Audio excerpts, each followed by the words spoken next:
habari za kushikiliwa na jeshi la polisi kwa afisa habari wa Yanga Ali Shabani Kamwe, mengi yamekuwa yakizungumzwa na kila mtu akiwa akizungumza la kwake, na Ayo TV ilikwenda kupata ufafanuzi kuhusiana na kinachozungumzwa au kinachoendelea kuhusiana hiyo.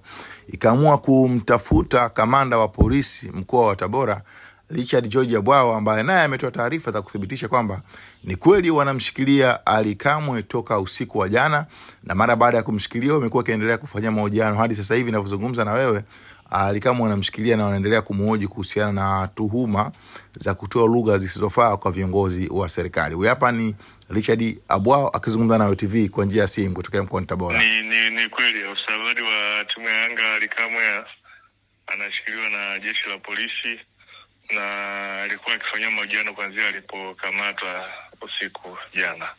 Mpaka sasa hivi yuko amekamatwa au amepata dhamana? Bado amekamatwa na akitumia kwa kutoa lugha chafu kwa viongozi wa serikali, na basi tutakapokuwa na taarifa nyingine tutazitoa zaidi, lakini kwa sasa nithibitishe kwamba kweli jeshi la polisi linamshikilia.